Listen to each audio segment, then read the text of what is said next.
Like, that's amazing. I Yeah. don't know anybody that I've ever met that, oh, I did it a month in advance. When I Yeah. was in school, there was a lot of late nights getting essays done.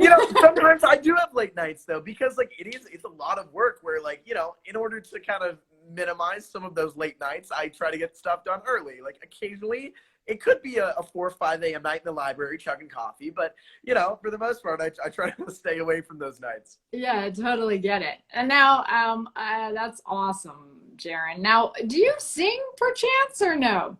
No, God, I wish I could sing. I've never been a singer in musical theater. Like in high school, I was never cast as lead roles because I can't sing. Maybe I'll take singing lessons one day, but it's never really been my natural talent. Yeah, because this girl Laura said, "What would be your dream role if you could sing?" Oh God, that's honestly really solid. If I feel like I'd want to be in like Les Mis or like something like that. If I could sing, I would love to do musical theater. I love theater. Like when I did Shakespeare, it was so much fun. I learned so much again about like spontaneity because you don't have a redo. Right. You don't have a do-over in theater. Like if something happens, like you got to figure it out. If someone skips a line and you miss a cue, like you can't be like, oh, cut, like let me try that again, like you can in film. So there's a lot that you can learn from theater and film that you can kind of like intertwine together to become a more well-rounded actor. I love that. It's true. And I love that about theater. No do-overs. You're so right. Now, another wants to know, how do you stay so motivated in your career and in your life? Do you have a secret for that? Yeah. Oh man. I mean, it could just be who you are.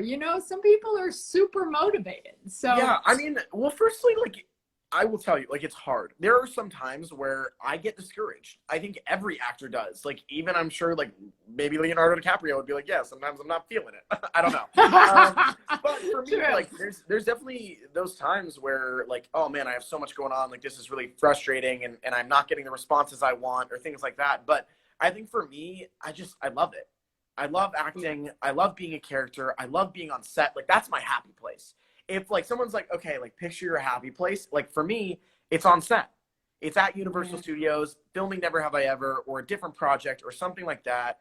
That's when I'm at my happiest. So no matter what happens and you get knocked down and you get knocked down and you get knocked down, I just keep getting back up. I think like a lot of actors who are in this business, yes, you get rejected a lot of the time, but those little moments that you don't get rejected, you get that one yes out of 99 that feeds you for the next 99 no's. Yeah, right? That's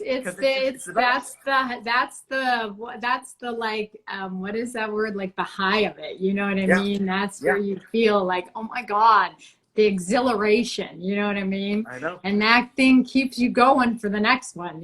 Yeah. So I love that. Now, one of the kids asked Max, what's a typical day on set like for you? That's a great question. I will tell you that it varies day to day. It could be to where I work the whole entire day, like straight. Mondays are usually our earliest day. So like call time would be around, it could be anywhere from like 5:30 to 6:30, 7. It's usually really early because as you go along, the call times get later and later because for us, you have to have a 12-hour turnaround, which means if I finish at 8 p.m., I can't start until 8 a.m. the next day. So when you work, usually for us, we work about 14-hour days on set of Never Have I Ever. So I'll work, say, Monday from, let's say, 7 a.m. to 9 p.m. And then the next day I would work 9 a.m. to who knows. But it depends on what scenes we're shooting that day. I mean, I could be in all of them and go straight through and I work the entire day. I can do 2 scenes, have a break for 2 hours, and then do a scene later, or maybe I finish early. It just kind of depends. Right. Okay. But it's so fun and you have a great time and I'm sure you get to, hang out with all your actors on the show and then, it's the best. Those are the best times. I grew up, my dad was a television director, so I grew up on sets as a kid and I loved hanging out on a set. Like it's the best. Especially when loved it. you're so close with a cast. Like for me, Yeah. like we're all such good friends in real life. Like if I have any downtime, even if they're like setting up a shot and it's 10 minutes, like I'm going like messing around with the cast, like taking pictures, like chatting, like going outside to eat at Crofty, which is like my favorite thing to do, or anything like that. It's just great to be able to spend time with such a great cast. Absolutely. And then also, what kind of, do you have any like dream role that you're like, oh, I would love to play this? Yeah. Or what do you want to do? Well, so I'll tell you, I have a minor at USC, and it's forensics and criminality. So it's really about like criminal deviancy and understanding like criminal behavior. And I think that for me, like villainous type roles or really dark, like psychopathic, sociopathic kind of roles, I would love to do that. I think like Heath Ledger's Joker is my favorite performance by an actor ever. I love Anthony Hopkins in Silence of the Lambs, like stuff that you can really sink your teeth into, like Edward Allen Norton in Primal Fear, like that kind of stuff I think is fascinating because it's so complex and the psychology is just wild. And I feel like I could really dive deeply into that. So hopefully that. I also just like, I love like Steve Carell and John Krasinski and people like that who are able to do some really incredible dramatic work as well as be like some of the funniest human beings on the planet. So I would hope to be able to have similar career trajectories to those role models because I think that they're amazing. So we'll see. Yeah, okay, that's so fascinating, especially because you're studying it in school. So you're getting a real understanding of how that mind works, you know what I mean? I'm taking notes. I'll never know when I'm going to need them. Yeah, and then but what would be cool, Jaren, is you're so fun, you know, and you just have such a great personality, and to play something dark like that. I know. I'm waiting for it. I'm fingers crossed. Hopefully. Yeah, for sure. Now, what about, somebody asked, what are you most proud of? I think it would be Never Have I Ever. I think that it's a show that, like, no matter where you come from, what country, what community, what your identity is, like, you can find something in our show. I think that it's so diverse and relatable, and it's really funny and heartwarming, and sometimes will make you bawl your eyes out. And to be a part of a project like that, I think is just so special. Working with Mindy Kaling and Lang Fisher, who are brilliant, brilliant writers, and Absolutely. such a talented casting crew, like, that's what I'm so proud of. And seeing the fan response of like, we almost had like 50 million viewers for our first season. Like that's mind blowing to me that so many people love this show as much as the rest of the cast and crew does. Like, it's like your dreams come true, you know? Yeah, for sure. Let me ask you something, just because I think this is a really relevant point in this day and age. What would you tell people in terms of like social media? Because social media, you know, the show started and then all you guys blew up, right? Yeah. So what would you tell people who, you know, about social media? Because there's pluses and minuses to that's what I was, honestly, that's what I was going to say is there are times where I'm like, oh man, like I don't want to get on social media because there are, you know, sometimes negative effects when you talk about like mental comparison and, you know, it's all of these people's polished lives. Sometimes you don't see that like people might be struggling or not having such a great day as they post on social media. And I think that, at least for me, I try to keep my social media really authentic. I try to just be myself. If I'm not having a good day, like, yeah, that happens. But I think that the positives for me is getting to interact with our fan base. I think that that's so special because anytime that I can answer, for example, these fans' questions or to like get to interact with them over comments or DMs or anything like that, like, that to me is awesome because I get to hear what parts of our show they love or characters they identify with or how excited they are about certain aspects of the show or how inspiring it may have been.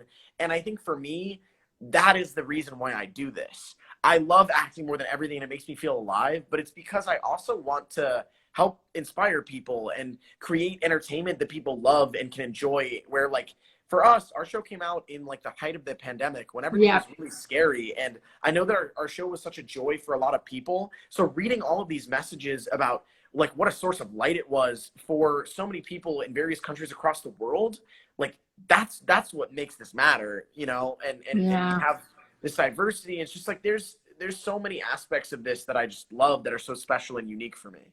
Yeah, that's really good advice. And, you know, I always tell people, you know, like what you just said, keep it real, keep it authentic, and, you know, do it like, don't be you don't have to be like something you're not. Like, just be real. And when you write to people, and I tell actors, if you're going to send a DM, be kind. You know what I mean? Kindness. You know, people like to respond to things that are authentic and kind and real and not jerky, you know? Yeah, I 100% agree. And also, you never know what people are going through. I think, like, if people have watched our show, like for my character, Ben Gross, you never know what Ben's going through. And then you find out, like, oh man, like his life wasn't so great right now. But words of kindness can really matter and make a big difference. And whether that's online or in person, like, we should all just be kind to each other, because you never know what difficulties people could be going through and how much that compliment could really make their day and turn stuff around. Yeah, absolutely. It's so true, Ben, and you're such a great example. So for all those people out there, you're such a great example. I appreciate that. I know that we have like a few minutes left, so because you're off to your next awesome PR day. Yes. So I'm so excited that we got to do this. But is there anything else, like in terms of advice, that you would like to impart before we end this? Like any other advice you'd like to give actors out there? Yeah, I think that the biggest thing that I would say is just, I know that it's hard and this business can be difficult at times, but it can also be amazing. And when you have those opportunities, just sit back. And my life motto, I've talked about it a little bit on my social media, is remember the feeling. And it's about really just like relishing life's amazing moments and thinking about how lucky that you are to be in the situation that you're in, whether it's an acting class and you're learning, or you have this like tremendous feeling of pride from doing a scene, or your work that has come out that people love, or something like that. Just sit back for a second, remember the feeling, relish that moment, and enjoy it. That's what it's all about. It's about loving it, enjoying it, interacting with fans and different amazing people in this business. It's an exciting business. It's a tough business. But like anything, if you work hard for it and you really believe and you persevere, you can be successful. So enjoy every second of it. And who knows what will happen. That's the best part. That is so awesome. And it's beautiful advice. Absolutely, Jaren. It's perfect. So I'm going to maybe we'll do another one of these down the road for sure. And I'm so excited, Jaren, that you did this with me, and it's so fun to see you. You too. Thank you for having me. This was so nice. And I love that I'm like reading some of the comments and people are already saying that they appreciate the advice. So I'm so glad. If it meant something to people out there, I really appreciate all of you. And thank you for giving me this opportunity, and I love hanging out with you. Yeah, I love it, and I can't wait to see you. And you know what, really, Jaren, I can't wait to cast you in something again. That will be that's just like life coming full circle again. It's coming around. It's coming. I love that. Well, all right. For all you guys out there, Never Have I Ever starts airing season 2 July 15th. So don't forget to tune in. And Jaren, thank you so much. Super appreciate you. And I can't wait to see you again. Thank you. I'll see you. Okay, bye. Bye.